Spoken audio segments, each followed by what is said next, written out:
you know that before Rosa Parks, there was Claudette Colvin? Colvin was a 15-year-old who 9 months earlier than Rosa Parks had refused to give up her seat as well. Ketanji Brown Jackson became the first black Supreme Court justice. Do you know who the first black female judge was in the United States? It was Jane Bolin back in 1939. She was also the first black woman to attend Yale Law School back in 1931. In 1975, I was a first grader at Transfiguration Catholic School. At that time of introduction to the big boy school, my big sister, my big brother, and my twin were the only black family that was at the school. There were no other blacks in the school. It was a time that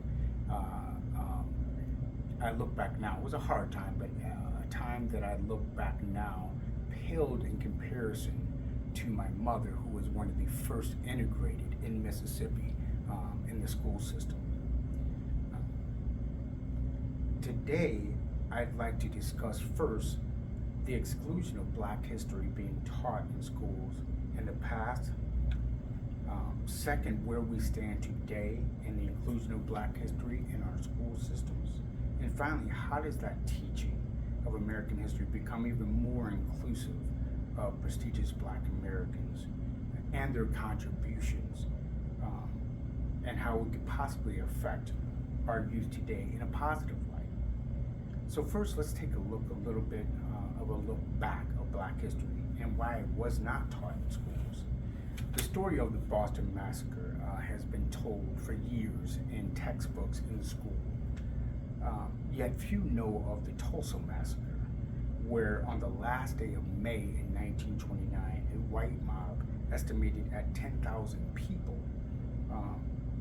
burned down the district known as the Black Wall Street, down to the ground, killing hundreds and leaving more, a couple of hundred unaccounted for. The article by Kathy Rainin states that starting point is just the problem in the way that American education systems addresses black history. According to the expert, the systems also minimize the gross violence black Americans faced after the Civil War and oversimplifies the civil rights movement. In my opinion, part of this problem with teaching a black history is that some just think it's simply too harsh to teach, right? It may cause further division among youth. However, I feel that teaching black history could bring people closer together after understanding what took place and how we could never go back there again. Georgetown professor Soyika Colbert explains Juneteenth and other milestones in African American history are not taught enough in our schools, in part because the legacy of slavery contradicts their American self-identity of being a beacon of freedom. A stark realization of this type of stance is that on July 4th, we celebrate every year our American independence. Yet back in 1776, when this independence was granted, a lot of blacks were still enslaved. Black history and our independence really came in 1865 with the emancipation of slavery. So why don't we celebrate that as we do the 4th of July? The other challenge in facilitating the black history studies in schools has been legislative efforts to prevent it. In 2021, Future Ed identified 47 bills introduced or pre-filed in 23 state legislatures that limit teaching on these topics. Alabama, Arizona, Idaho, Iowa, New Hampshire, Oklahoma, and Tennessee, Texas, and Utah have enacted 11 of these bills to be signed into law by the Republican governors. So now that we discussed some of the challenges in the past, including black history in schools, let's discuss where we stand today as far as the states that created legislation that require black history to be taught in their curriculum. As I mentioned before, there have been legislative efforts to prevent Black history from being taught in schools. However, there have also been legislations to include Black history being taught in schools as well. Though there's no national curriculum for teaching Black history in America, there is a small number of states that do require it to be taught in their schools, including Arkansas, Florida, Illinois, Mississippi, and New York. The Amistad Law in New Jersey was brought about by Assemblyman William D. Payne and Craig A. Stanley. Schools in the Garden State are moving to recognize the integral part of African Americans played at every turn in its nation's history. The Amistad Bill, which became law in 2002, calls on New Jersey schools to incorporate African Americans' history into their social studies curriculum. The Tulsa Massacre was previously classified as a riot, and the topic was not discussed in Oklahoma schools until 2002. LeGarrette King states, inspired by the 1960s civil rights movement, systemic efforts to mainstream K-12 Black history began to build momentum. And in 1969, a survey conducted by the Education USA indicated that starting with the 1961 California law, 7 states passed requiring or recommending that the contributions and achievements of minority groups be included in the school curriculum. So now, where do we go from here and the inclusion of Black history in our schools?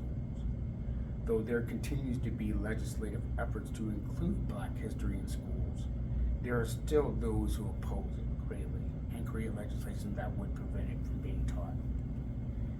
Black history is about more than oppression, is an article written by LeGarrette King.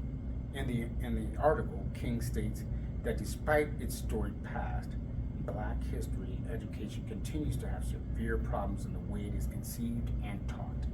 He continues by saying we need to highlight stories about Black culture that are not focused on hardship, but sustain Black people's spirit. Examples include Black family dynamics, music, dance, cultural expressions, sports, holidays and traditions, and Black arts movements. We cannot continue to put Black history in the spotlight only in the month of February of each year. It needs to be discussed, celebrated, and included on an everyday basis, just like American history. Delquin Dorsey, an executive director of the Governor's Office of Minority Empowerment, states, when Black history is taught throughout the timeline of American history, all students have the highest quality of education. Students of all ethnicities are more engaged and appreciated. So in conclusion, as you can see, this topic is still of importance, and this topic of importance of teaching Black history, it still remains a heavily debated topic. We first discussed some of the issues and legislations that prevented Black history from being taught in schools, and how some have included this since. And we ultimately, where there is a continued effort to include all in schools of importance of teaching Black history and the possible benefit in doing so. Being the father of 2 biracial sons, I want them to know their full history. The Italian side, the Irish side, and the African American side. In conclusion, I feel that we concentrate not only that if we concentrate not only on the oppression of Blacks, but we also celebrate some of the victories that they have had and some of the great contributions that Black Americans have had in American history, there'll be less of a stigma and less of a resistance in teaching this to our youth. I think this will only bring the youth more together and people more together as they understand what Black humanness is, and the trials and tribulations that we have had and that we have overcome and that we continue to